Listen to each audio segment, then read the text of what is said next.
রাষ্ট্র বোঝা, চেয়ারম্যান বোঝা, মেম্বার বোঝা, পরিবার সব পরিচালনা বোঝা, কিন্তু দুর্ভাগ্যের বিষয় হচ্ছে তুমি আল্লাহর কোরআন বোঝো না। এমন মুসল্লি আছে না নাই? সব আল্লাহর কোরআন বোঝে। তোমার মতো হাজি, তোমার মতো মুসল্লি, তোমার মতো ইমাম, আল্লাহর কোরআনই তুমি পড়তে পারলো না। যেই রব তোমাকে আশরাফুল মাখলুকাত হিসাবে সৃষ্টি করলেন, যেই রব তোমাকে সৃষ্টির শ্রেষ্ঠ মাখলুকাত হিসাবে তোমাকে পরিচয় দিলেন, ওই আল্লাহ রাব্বুল আলামিনের কালামটাই তুমি দেখে পড়তে পারো না। কোরআনটা আমি আল্লাহ কেন নাজিল করলাম, কোরআন আমি আল্লাহ কেন দিলাম, শুধু গিলাপবন্দি করে রাখার জন্য নয়, মসজিদের তাকের মধ্যে রাখার জন্য আমি আল্লাহ কোরআন দেই নাই। এই কোরআন দিয়া মসজিদে যেইভাবে তোমরা পরিচালনা করো, এই কোরআনের আইন যেইভাবে মসজিদে তোমরা মানো, মসজিদের মধ্যে যেইভাবে শান্তি তোমরা পাও, এই কোরআনের বিধানটা যদি তোমরা রাষ্ট্রে মানতা, রাষ্ট্রটাও মসজিদের মতো শান্তি হয়ে যেত। সুবহানাল্লাহ বলবেন না? হতো না? কথা কন না, হতো না? আল্লাহ রাব্বুল আলামিন বলে তিবিয়ানান লিকুল্লি শাই, আমি এই কিতাবের ভিতর কোনো কিছু বাদ দেই নাই। এখন তুমি তো পড়ো না, এই জন্য পাও না, জানো না। আল্লাহ রাব্বুল আলামিন এই কোরআনের ভিতর বলছে সুদ খাওয়া হারাম, বলে নাই? কথা কন না, বলে নাই? জুলুম করা হারাম, অন্যায় করা হারাম। আবার আল্লাহ রাব্বুল আলামিন এই কিতাবের ভিতর বলছে ইনিল হুকমুলিল্লাহ, সৃষ্টি যার সাবধান, গোলাম সাবধান, সৃষ্টি যার আইন চলবে তার। ইনিল হুকমুলিল্লাহ, সৃষ্টি যার আইন চলবে কার? আল্লাহ। আলা আল্লাহুল খালক ওয়াল আম। আল্লাহর কোরআনের বক্তব্য হচ্ছে তুমি গোলাম, তোমার দায়িত্ব হচ্ছে মনিবের সমস্ত আইনগুলা মাথা পেতে নেওয়া। তুমি গোলাম, তুমি মনিবের, তোমার গোলামের দায়িত্ব। ওই গোলামের কিছু আইন মানবা, গোলাম হইয়া মনিবের কিছু আইন মানবা, কিছু আইন মানবা না। পরিপূর্ণ নিজকে মুমিন দাবি করার কোনো সুযোগ নাই। আল্লাহ রাব্বুল আলামিন বলে আফাতুমিনুনা বিবাদিল কিতাব ওয়া তাকফুরুনা বিবাদ। কোরআনের কিছু মানবা, আল্লাহর কোরআনের বক্তব্য আফাতুমিনুনা বিবাদ, কোরআনের কিছু মানো যেইগুলা মানলে তোমার মানুষ সালাম দেয়, যেইগুলা মানলে তোমার মসজিদের ইমামতি যায় না, যেইগুলা মানলে মানুষ তোমারে দাওয়াত দিতে বন্ধ করে না, যেইগুলা মানলে মানুষ তোমার বন্দা বন্দা হাদিয়া দেয়, ওইগুলা তুমি মানো।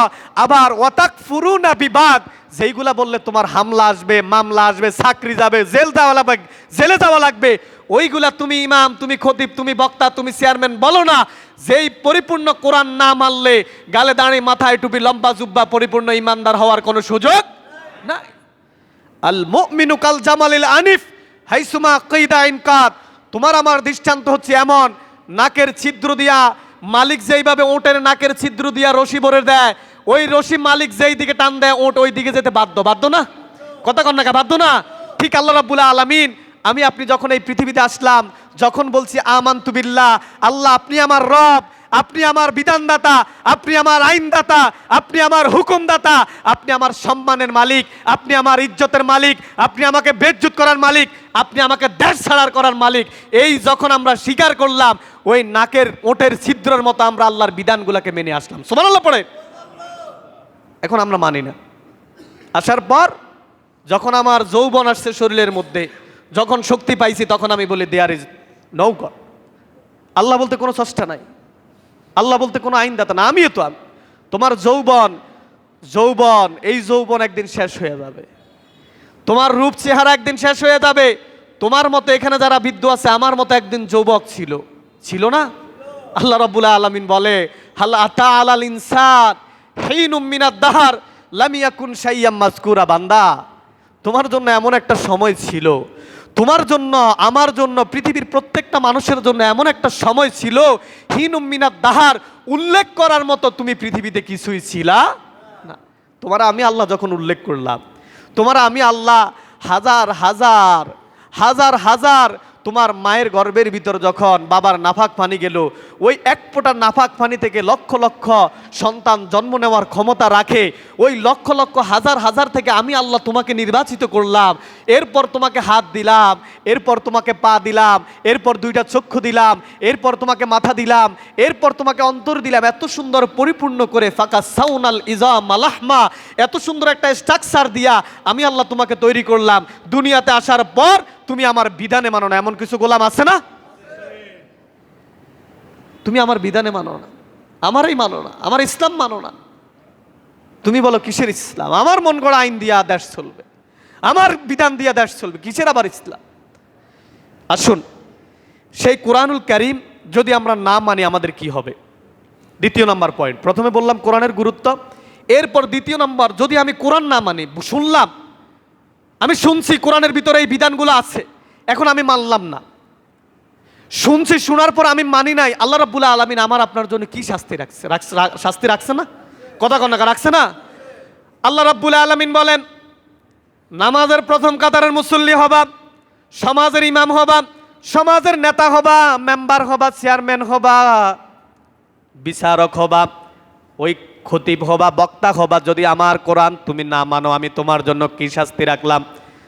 আল্লাহ রাব্বুল আলামিন বলেন, আমি আমার হাবিব মুহাম্মদ সাল্লাল্লাহু আলাইহি ওয়াসাল্লামের মধ্যে তোমাদেরকে জানিয়ে দিলাম, যদি তোমরা কোরআন না মানো তোমাদের শাস্তি কি হবে।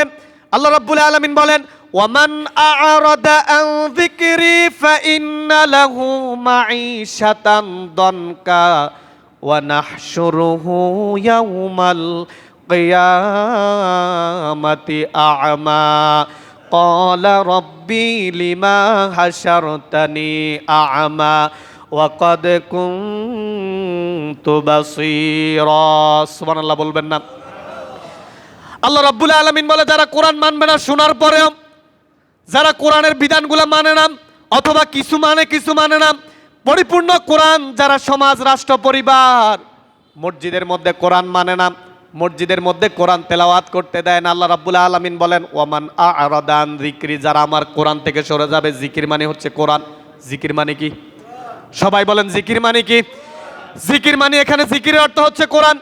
যারা কোরআন থেকে সরে যাবে, ফাইন্না লাহু মাঈশাতান দানকা, আমি আল্লাহ রাব্বুল আলামিন তাদের দুনিয়ার সব শান্তিগুলা উঠায়া নেব।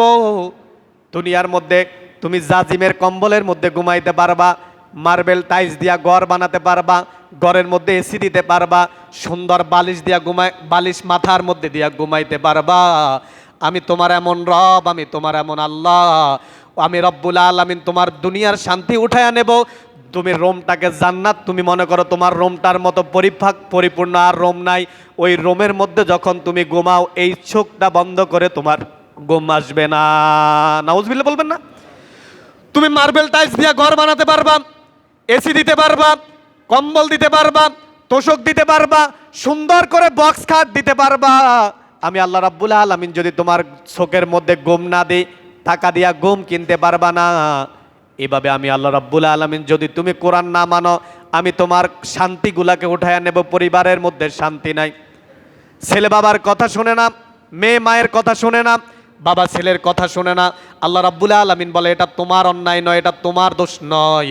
তুমি যে আমার কোরআন থেকে মুখ ফিরিয়ে আনিস, তুমি যে আমার কোরআন পড়ো নাই, কোরআন বোঝো নাই, কোরআনের আন্দোলন করো নাই, এই জন্য আমি আল্লাহ রাব্বুল আলামিন তোমার দুনিয়ার শান্তিগুলা নষ্ট করে দিলাম। নাউজুবিল্লাহ পড়বেন না? দুনিয়াতে শান্তি নাই এক নাম্বার। দেখবেন টাকা পয়সার মালিক ঘুম নাই, টাকা পয়সার মালিক টাকার হিসাব সে নিজেও জানে না, কিন্তু শান্তি নাই, পরিবারে শান্তি নাই, বউ কথা শোনে না, আছে না? কথা কন না, আছে না? বউ যায় একদিকে, স্বামী যায় আরেকদিকে, সন্তান যায় একদিকে, ছেলে যায় একদিকে, মেয়ে যায় একদিকে, বাবা যায় একদিকে, কেউ কারো কথা শোনে না, এমন পরিবার আছে না? নাই? আমি আল্লাহ রাব্বুল আলামিন তোমার পরিবারের শান্তি উঠে আনিস। কি তুমি শান্তি কিনতে পারবা টাকা দিয়া? ঘুম কিনতে পারবা টাকা দিয়া? আরাম কিনতে পারবা টাকা দিয়া? না। তোষক কিনতে পারবা, খাট কিনতে পারবা, এসি লাগাতে পারবা, টাইলস লাগাতে পারবা, কিন্তু তোমার ঘরের মধ্যে ঘুমানোর সেই ক্ষমতা আমি আল্লাহ রাব্বুল আলামিন তোমাকে দেব না। এরপর আল্লাহ রাব্বুল আলামিন বলে, দুনিয়াতে তোমার শান্তি নষ্ট করে দিলাম, আরাম নাই, দুনিয়াতে তোমার টেনশন, দুনিয়াতে তোমার এইদিকে টেনশন, ঘর থেকে বাইরে হলে টেনশন, কখন কে মেরে দেয়, বাহিরে গেলে আরেক টেনশন, কখন ঘরের মধ্যে শান্তি, কে কোন ছেলে কোন মেয়ে মারামারি লেগে যায়। আল্লাহ রাব্বুল আলামিন বলে, শুধু এখানে তোমাকে শেষ করব না, আমি আল্লাহ রাব্বুল আলামিন বললাম, ওয়া নাহশুরুহু ইয়াউমাল কিয়ামাতি আ'মা। দুনিয়াতে তোমার কোনো কাজের মধ্যে আরাম নাই, শান্তি নাই। আমি আল্লাহ রাব্বুল আলামিন কিয়ামতের ময়দানে যখন তোমাকে উঠাবো, তুমি আমার কোরআন পড়ো নাই, কোরআন বোঝো নাই, কোরআন জানার চেষ্টাও করো নাই। যারা কোরআন পড়ে নাই, বোঝে নাই, যারা চেষ্টাও করে নাই, ওই মানুষগুলাকে আমি আল্লাহ রাব্বুল আলামিন কিয়ামতের ময়দানে অন্ধ করে উঠাবো। নাউজুবিল্লাহ বলবেন না? এখন আচ্ছা, আপনারা বলেন, কিয়ামতের ময়দানে দুনিয়াতে আপনি পার পাওয়ার সুযোগ আছে, দুনিয়ার বিচারে আপনি পার পাওয়ার সুযোগ আছে, টাকা দিয়া বিচার কিনে ফেলছেন, টাকা দিয়া বিচার আপনার পক্ষে নিয়ে গেছেন, টাকা দিয়া গরিবের উপর জুলুম করে ফেলছেন, রিক্সাওয়ালার উপর জুলুম করে ফেলছেন, দিনমজুরের উপর জুলুম করে ফেলছেন। আপনার ক্ষমতা আছে, আপনি যা ইচ্ছা তা করছেন, দুনিয়াটারে আপনি আপনার মতো করে সাজাছেন। এখন কিয়ামতের ময়দানে টাকা দিয়া বিচার নিজের পক্ষে নেওয়ার কোনো সুযোগ আছে? কথা কন না, আছে? নাই। আল্লাহ রাব্বুল আলামিন বলে, আমি তোমার ওয়ানাহশুরুহু ইয়াউমাল কিয়ামাতি আমা, এই যে আমার হাবিবের উপর একটা কিতাব নাজিল করলাম, আমার নবী মুহাম্মদ সাল্লাল্লাহু আলাইহি ওয়াসাল্লামের উপর যে কোরআন দিলাম, ওই কোরআন পড়ো নাই, ওই কোরআন বুঝো নাই, আমি আল্লাহ রাব্বুল আলামিন তোমাকে 2 নম্বর শাস্তি দিব, কিয়ামতের ময়দানে তোমাকে অন্ধ করে উঠাবো। নাউজুবিল্লাহ বলবেন না? এখন অন্ধ হয়ে যখন মানুষটা উঠবে, এখন এই মানুষটা যখন অন্ধ হইয়া কিয়ামতের ময়দানে উঠবে, আল্লাহকে বলবে আল্লাহ। এবার মানুষটা কি বলবে? আল্লাহর কোরআনের ভিতর আছে, সুবহানাল্লাহ বলবেন না? এই মানুষটা বলবে কলা, এখানে কলার ফাইল হচ্ছে সে নিজে গুনাহগার, মুজরিম, পাপী, যে নামাজ পড়ে নাই, হজ করে নাই, যাকাত দেয় নাই, আল্লাহর বিধান মানে নাই। সে বলবে কলা রব্বি, ও আমার রব, লিমা হাসারতানি আমা, আপনি আজকে আমাকে কেন অন্ধ করে কিয়ামতের ময়দানে উঠালেন? আমি তো দুনিয়াতে দেখতাম বিচার করছি, টেবিলের নিচ দিয়ে টাকা নিছি, গরিবের উপর জুলুম করছি, সুদের টাকা খাইছি, ঘুষের টাকা খাইছি, আবার নামাজের প্রথম কাতারের মুসল্লি ছিলাম, আবার মসজিদের সভাপতি ছিলাম, সমাজের নেতা ছিলাম। কলা রব্বি লিমা হাসারতানি আমা, আল্লাহ আজকে আপনি আমাকে কেন অন্ধ করে উঠালেন? এবার আল্লাহ বলে, কলা রব্বি লিমা হাসারতানি আমা ওয়াকাদ কুনতু বাসীরা, আমি তো দুনিয়ার মধ্যে চক্ষুমান ছিলাম, আমি তো দেখতাম সব। এবার আল্লাহ রাব্বুল আলামিন বলে কলা, এখানে কলার ফাইল হচ্ছে আল্লাহ, সুবহানাল্লাহ বলবেন না?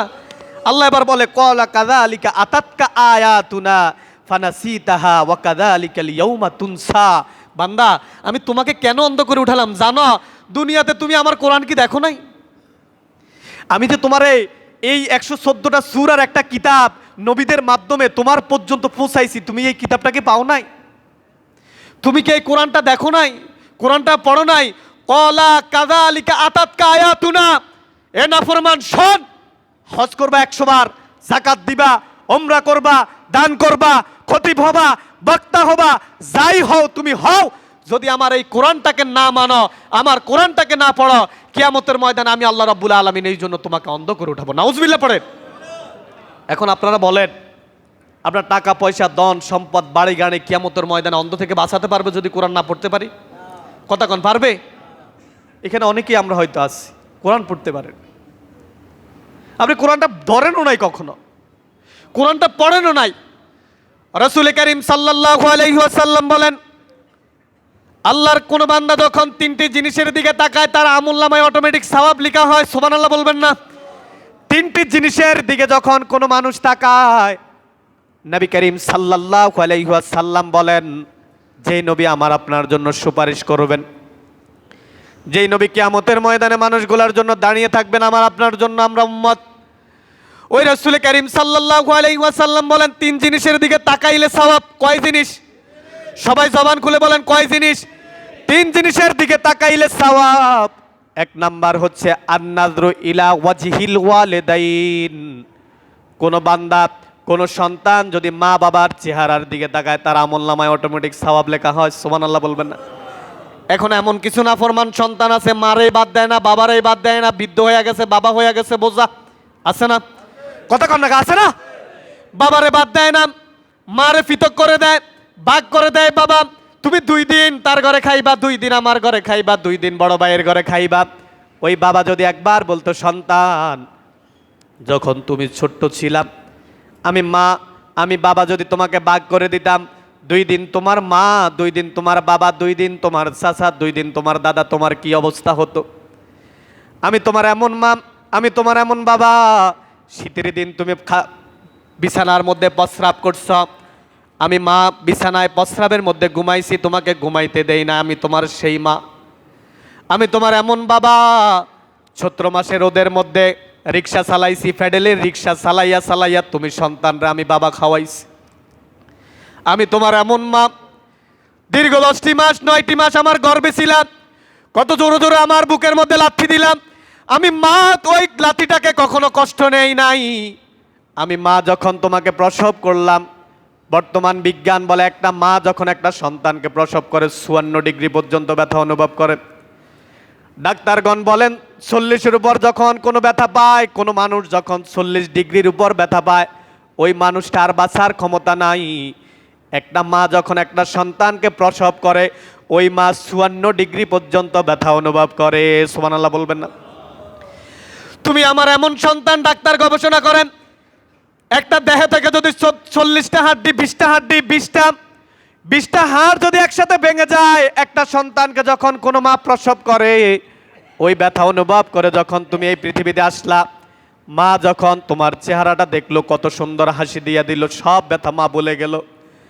ওই মা যখন তুমি টাকা পয়সার মালিক হলা, বাড়ি গাড়ির মালিক হলা, তোমার প্রভাবিত সমাজ চলে, তোমার টাকায় সমাজের গরিব মানুষগুলা চলে। কিন্তু দুর্ভাগ্যের বিষয় হচ্ছে তোমার বাবা তোমার কাছে বোঝা হয়ে গেছে, বাবারে পৃথক করে দিচ্ছে। এমন কিছু সন্তান আছে না নাই?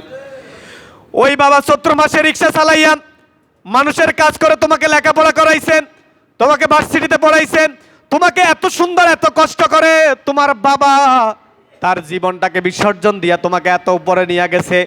তুমি সন্তান এখন ঢাকা শহর যাইয়া তুমি আর তোমার বাবার খবর নেও না। আল্লাহ রাব্বুল আলামিন বলে, গোলাম, যদি কোনো মা কোনো বাবা কোনো সন্তানের উপর অসন্তুষ্টি হয়ে যায়, কোনো মা যদি কোনো বাবা যদি কোনো ছেলে মেয়ের উপর নারাজ হয়ে যায়, আমার রব আরশে আজিম থেকে ওই বান্দার উপর নারাজ হয়ে যায়। আবার কোনো মা বাবা যদি সন্তানের উপর খুশি হয়ে যায়, ক্বালা রাসূলুল্লাহি সাল্লাল্লাহু আলাইহি ওয়াসাল্লাম, রিদার রাব্বি ফি রিদাল ওয়ালিদাইন ওয়া সাখাতুর রাব্বি ফি সাখাতিল ওয়ালিদাইন। তোমার রিকশাওয়ালা বাবা, তোমার দিনমজুর বাবা, তোমার গরিব বাবা, তোমার ছাড় ছেঁড়া বাবা, তোমার ওই বাবা যদি তোমার প্রতি সন্তুষ্ট হয়ে যায়, আরশে আজিম থেকে তোমার রব তোমার প্রতি সন্তুষ্ট হয়ে যায়। সুবহানাল্লাহ বলবেন না? বিশ্বনবী বললেন, 1 নাম্বার হচ্ছে আন-নাজরু ইলা ওয়াজহিল ওয়ালিদাইন। কোন সন্তান যদি মা বাবার চেহারার দিকে তাকায়, তার আমলনামায় অটোমেটিক সওয়াব লেখা হয়। সুবহানাল্লাহ বলবেন না? 2 নাম্বার হচ্ছে আন-নাজরু ইলাল কুরআন। যেই কোরআনের আলোচনা আমি আপনাদের সামনে এতক্ষণ উপস্থাপন করলাম, ওই কোরআনের দিকে যদি কোনো মানুষ তাকায়, আল্লাহ তুমি তামাম পৃথিবীর রব, তামাম পৃথিবীর সৃষ্টিকর্তা, তোমার সৃষ্টি কত বড় আমি কখনো গনে গনে ক্ষমতা নাই, আমার সেই গনার ক্ষমতা নাই। তোমার মাশরিক থেকে মাগরিব, শিমাল থেকে জুনুব, আল্লাহ রাব্বাকুম ওয়া রাব্বা আবাইকুমুল আউয়ালিন। আল্লাহ তুমি আমার রব, তুমি আমার বাবার রব, তুমি আমার দাদার রব। তামাম পৃথিবীর রবের নাম কি? সবাই জবান খুলে বলেন, তামাম পৃথিবীর রবের নাম কি? আল্লাহ তুমি আমার রব। তুমি আমাকে একটা গাইড দিলাম, একটা প্রেসক্রিপশন দিলা, কোরআন। আমি যখন ওই কোরআনটার দিকে তাকাই, আমার মনটা ভরে যায়। যেই রব আমাকে সৃষ্টি করলেন, সেই রব আমার জন্য একটা প্রেসক্রিপশন দিলেন, সেই রব আমার জন্য দিক নির্দেশনার একটা গাইড দিলেন, সেই রব আমার জন্য একটা মহাগ্রন্থ আল কোরআন দিলেন। নবী করিম সাল্লাল্লাহু আলাইহি ওয়াসাল্লাম বলেন, কোন বান্দা যখন কোরআনের দিকে তাকায়, তার আমলনামায় অটোমেটিক সওয়াব লেখা হয়। সুবহানাল্লাহ বলবেন না? 3 নাম্বার হচ্ছে আন-নাজরু ইলাল কাবা। আল্লাহর কোন বান্দা যখন কাবার দিকে তাকায়, আল্লাহর কোন বান্দা যখন কাবার দিকে তাকাইয়া বলে, আল্লাহ এটা তোমার ঘর কাবা। কত মানুষ এসে যায় তোমাকে সেজদা দেয়, কত মানুষ এসে এখানে তোমাকে তাওয়াফ করে। ওই মানুষটা যখন কাবার দিকে তাকায়, নবী করিম সাল্লাল্লাহু আলাইহি ওয়াসাল্লাম বলেন, ওই বান্দার আমলনামায় অটোমেটিক সওয়াব লেখা হয়। সুবহানাল্লাহ বলবেন? কয় জিনিস বলেন, কয় জিনিস? 1 নাম্বার হচ্ছে কোরআন, 2 নাম্বার হচ্ছে মা বাবার চেহারা, 3 নাম্বার হচ্ছে কাবা। সুবহানাল্লাহ পড়েন। এই 3 জিনিসের দিকে তাকাইলে সওয়াব। এখন আপনি তো কোরআনই পড়েন না, আমি তো কোরআনই পড়ি না। আগের সময় আমাদের দাদা বাপ যারা মুরব্বী ছিলেন, এখানে অনেকেই আছেন, কোরআনের গুনগুন আওয়াজ হতো না? কথা কন না, হতো না? সকালবেলায় কোরআন পড়তো। এখন এমন এক আধুনিকতা আসছে, এমন এক বেহায়া পড়ার সমাজ আমাদের মধ্যে আসছে, যেই সময় ছোট্ট ছোট্ট বাচ্চাগুলোকে মোবাইল দেওয়া হয়। মোবাইল না দিলে খাবারে খায় না, মোবাইল না দিলে মনোযোগী হয় না, মোবাইল না দেখালে স্কুলে যায় না। এমন কিছু পরিবার আছে না নাই? আপনি আপনার সন্তানকে নিজের হাতে জবাই করতেছেন। আপনি বাবা না, আপনি আসামি। আপনি স্বামী না, আপনি আসামি। আপনার স্ত্রী বেপরদায় চলে, আপনার মেয়ে বেপরদায় চলে। কিয়ামতের ময়দানে আপনি দুনিয়াতে স্বামী, আপনার স্ত্রী আপনার কমান্ড মানে না, আপনার স্ত্রী আপনার কথা মতো চলে না। আপনি দুনিয়াতে স্বামী, কিয়ামতের ময়দানে আসামি। নাউযুবিল্লাহ পড়েন। কিয়ামতের ময়দানে আপনি আসামি, স্বামী না, আসামি। কিয়ামতের ময়দানে আসামি হওয়ার আগে নিজেকে নিজে কন্ট্রোল করেন। এই কিতাব এখন এই কোরআন যে আল্লাহ রাব্বুল আলামিন আমাদেরকে দিলেন, এই কোরআনটা কেমন কোরআন আল্লাহ রাব্বুল আলামিন আমাদেরকে দিলেন। তৃতীয় নম্বর পয়েন্ট, প্রথমে বলছি কোরআনের গুরুত্ব, কোরআন কেমন কিতাব। দ্বিতীয় নম্বর বলছি কোরআন না মানলে। এরপর আসেন তৃতীয় নম্বর পয়েন্ট, কেমন কিতাব আল্লাহ রাব্বুল আলামিন আমাদেরকে দিলেন। মুহাম্মদ সাল্লাল্লাহু আলাইহি ওয়াসাল্লাম, যিনি তাম পৃথিবীর নবী, যিনি আশরাফুল আম্বিয়া, খাতামুন নবিয়্যিন, মুহাম্মদুর রাসূলুল্লাহ সাল্লাল্লাহু আলাইহি ওয়াসাল্লামের উপর আল্লাহ রাব্বুল আলামিন কেমন কোরআন তার উপর নাজিল করলেন। কেউ যদি প্রশ্ন করে কে এই কোরআন নাজিল করলো, এই কে 114টা সূরা, এত সুন্দর একটা কিতাব কে নাজিল করলো, কার উপর নাজিল করলো, কে বা নাজিল করলো, আল্লাহ রাব্বুল আলামিনের কোরআনে জবাব দেয়। আল্লাহ রাব্বুল আলামিন বলেন, তানজিলাম মিম্মান খালাকাল আরদা ওয়াস সামাওয়াতিল উলা। দয়াময় রহমান, যিনি আসমান বানাইছেন, জমিন বানাইছেন, পাহাড় বানাইছেন, সেই আল্লাহ রাব্বুল আলামিন তোমাদের জন্য দুনিয়া আখিরাতের উন্নতির জন্য তোমাদের নবী মুহাম্মদের উপরে এই কিতাব অবতীর্ণ করেছে। আসমান বানাইছে কে? সবাই জবান খুলে বলেন, আসমান বানাইছে কে? জমিন বানাইছে কে? আল্লাহ রাব্বুল আলামিন এই কিতাব তার হাবিবের উপর নাজিল করলেন। আল্লাহ রাব্বুল আলামিন, কেউ যদি আবার কোরআনকে প্রশ্ন করে, কোরআন তুমি এই পৃথিবীতে আসার আগে কোথায় ছিলে? এত ছোট্ট একটা সূরার কিতাব, 114টা সূরার কিতাব, এই কোরআন তুমি কোথায় ছিলা? কোরআন জবাব দেয়, বাল হুয়া কুরআনুম মাজিদুন ফি লাওহিম মাহফুজ। সুবহানাল্লাহ বলবেন না? আমি এমন একটা কিতাব, আল্লাহ রাব্বুল আলামিন আমাকে মুহাম্মদ সাল্লাল্লাহু আলাইহি ওয়াসাল্লামের উপর অবতীর্ণ করার আগে, বাল হুয়া কুরআনুম মাজিদুন ফি লাওহিম মাহফুজ, আল্লাহ রাব্বুল আলামিন আমাকে সংরক্ষিত করে রেখেছেন লাওহে মাহফুজে। সুবহানাল্লাহ বলবেন না?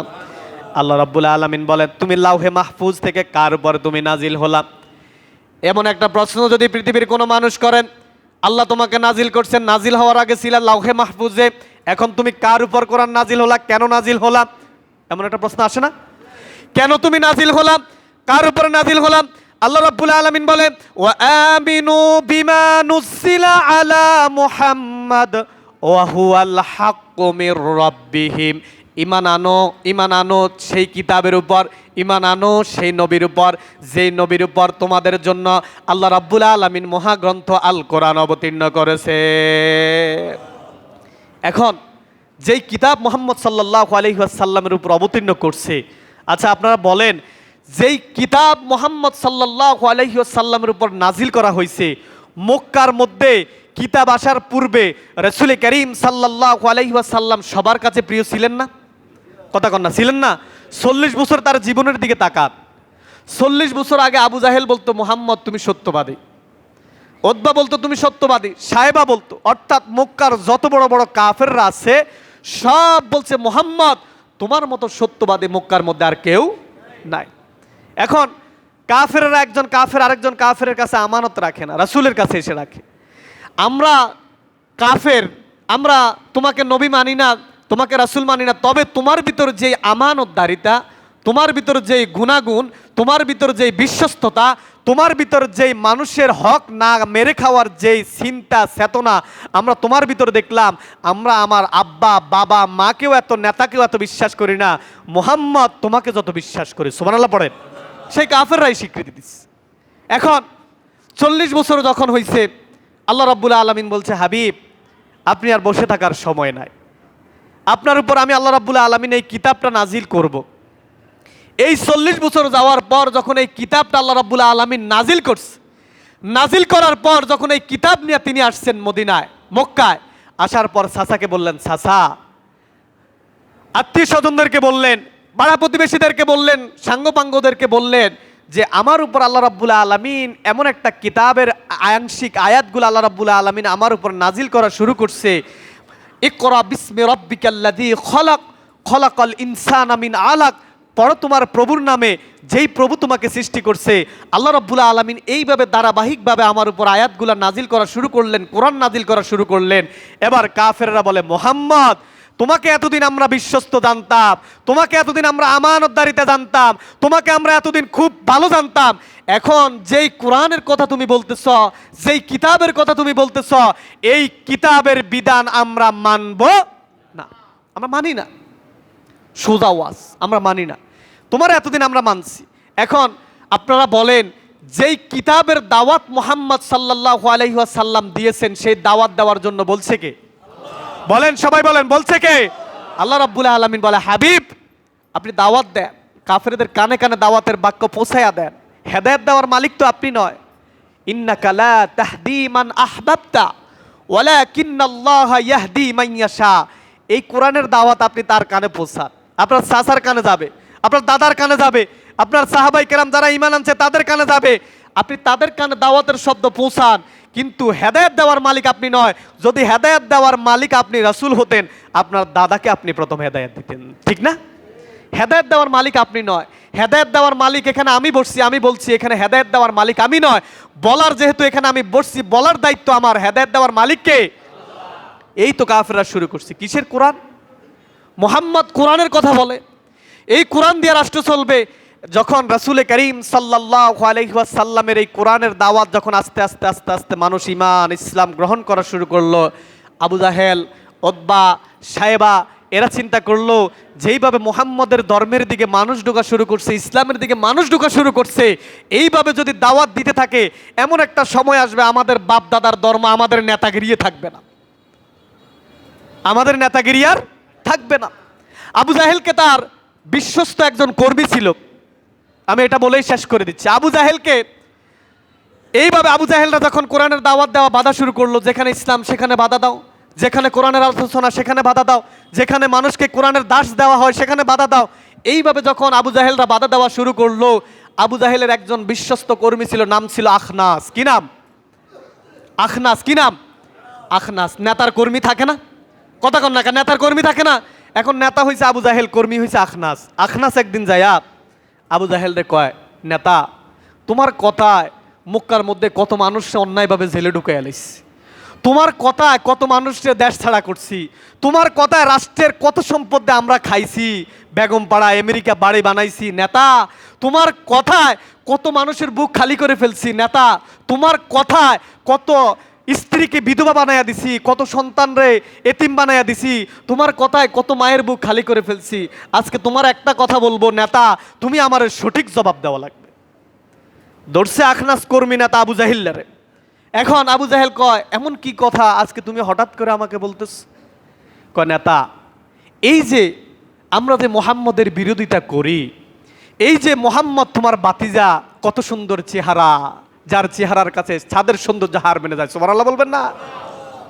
যার চেহারার কাছে পূর্ণিমার চাঁদ হার মেনে যায়, যার চেহারা দেখলে মানুষের ঈমান আনতে তার দিকে ঝুঁকতে মানুষ ঝুঁকে যায়, ওই বাতিজার আমরা বিরোধিতা করি।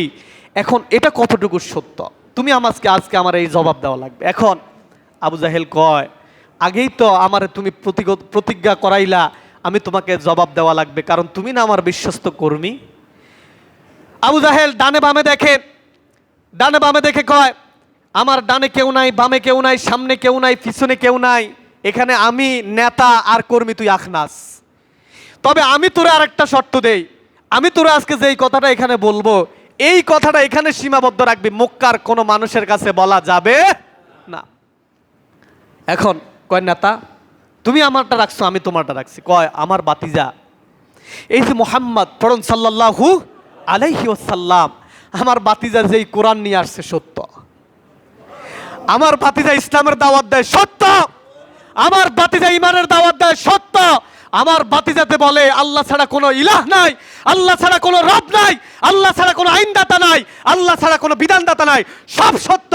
এখন আমি নেতা যদি আজকে আমার বাতিজার নেতৃত্ব মেনে নেই, আমার বাতিজার কোরআন মেনে নেই, আগামীকাল থেকে মক্কার মধ্যে তো আমার নেতাগিরি নাই। নাউজুবিল্লাহ পড়েন। আমার বাতিজা সত্য, আমার বাতিজার কোরআন সত্য। ওয়ালা ইন সাআলতাহুম মান খালাকাস সামাওয়াতি ওয়াল আরদ। হাবিব আল্লাহ বলতেছেন, আপনি কাফেরদেরকে নিরিবিলি গিয়া জিজ্ঞেস করেন যে আসমান বানাইছে কে? কো আবু জাহেল, উতবা, সাইবা, নমরুদ, ফেরাউন। ওয়ালা ইন সাআলতাহুম মান খালাকাস সামাওয়াতি ওয়াল আরদ, আল্লাহর কোরআন। আপনি যদি তাদেরকে জিজ্ঞেস করেন এই আসমান বানাইছে কে, জমিন বানাইছে কে, পাহাড় বানাইছে কে, অবশ্যই অবশ্যই তারা বলবে আল্লাহ। সুবহানাল্লাহ পড়েন। এখন আখনাস কয়, তো আপনি জানেন আপনার বাতিজা সত্য, মানেন না কেন? মানি না জানো, এই যে তুমি আমার নেতা বলে সম্বোধন করলা, কি একটা বাবা আমার ভিতর আসলো। আজকে যদি আমি মোহাম্মদ আমার বাতিজারটা মানি, তো কালকে কি তুমি আমার নেতা মানবা? কালকে থেকে তো আমিও তো তার কর্মী, কালকে থেকে আমি কি, আমিও তো তার কর্মী। এই জন্য কাফেররা জানতো, আল্লাহর কোরআনও বলে তারা জানতো কিন্তু মানতো না। আল্লাহ রাব্বুল আলামিন বলেন ক্বালু সামি'না ওয়া আতানা, শুনছি মানছি, ফাহুয়া মুমিন, তার নাম কি? মুমিন। যে শুনছে মানছে তার নাম মুমিন। শুনছেন মানেন নাই, মুমিন হওয়ার কোনো সুযোগ নাই। কাফেররাও তো শুনছে, কাফেররা কি মানছে? আল্লাহ রাব্বুল আলামিন বলেন এমন একটা জামানা আসবে, ইয়াস্তামিউনা ফিল মাসাজিদ লাইসা ফীহিম মুমিন, আমার উম্মতের নিকট অচিরেই এমন একটা জামানা আসবে, এমন একটা যুগ আসবে, আমি তোমাদেরকে বলে যাচ্ছি ও আমার উম্মতেরা শুনে রাখো, আমার উম্মতের নিকট অচিরেই এমন একটা জামানা আসবে, ইয়াতি আলান নাস জামান ইয়াস্তামিউনা ফিল মাসাজিদ লাইসা ফীহিম মুমিন, মসজিদ ভর্তি মুসল্লি থাকবে, মসজিদ ভর্তি মুসল্লি থাকবে, হাজি থাকবে, গাজী থাকবে, বক্তা থাকবে, সমাজের নেতা থাকবে, ইমাম থাকবে, খতিব থাকবে, লাইসা ফীহিম মুমিন, ওই মসজিদের মধ্যে একজন ইমানদারও পাওয়া যাবে না। সেই যুগ আসছে, সেই যুগ আসছে, সেই যুগ আসছে। সব জায়গায় ফিতনা। কাকিতাইল লাইলিল মুসলিম ইউসবিহুর রাজুলু ফিহা মুমিনান ওয়া ইউমসি কাফিরা। বিশ্বনবী বলেন রাতের অন্ধকার যেইভাবে চারদিক থেকে দেয় আসে, রাতের অন্ধকারে যেইভাবে কোনো কিছু দেখা যায় না, ইউসবিহুর রাজুলু ফিহা মুমিনান, এমন একটা যুগ, এমন একটা সময় আসবে, ওই সময় মানুষ সকালবেলায় মুমিন, বিকালবেলায় কাফের, বিকালবেলায় মুমিন, সকাল হওয়ার সাথে সাথে সে কাফের, আল্লাহর বিধান মানে না, ইসলাম মানে না, আল্লাহর কোরআন দিয়ে আল্লাহর দেশ চলুক চায় না, আল্লাহর বিধান দিয়ে আল্লাহর জমিন চলুক চায় না। আল্লাহ রাব্বুল আলামিন বলে এরা মুমিন থাকার কোনো সুযোগ নাই। ওমা আলাইনা ইল্লাল বালাগ। যা কিছু বললাম কোরআন থেকে বললাম, আল্লাহ রাব্বুল আলামিন শুনছেন যারা, আমি সহ আমাকে সবাইকে মানার তৌফিক দেখ। সবাই পড়েন আমিন। যারা সুন্নত পড়েন নাই সুন্নত পড়েন।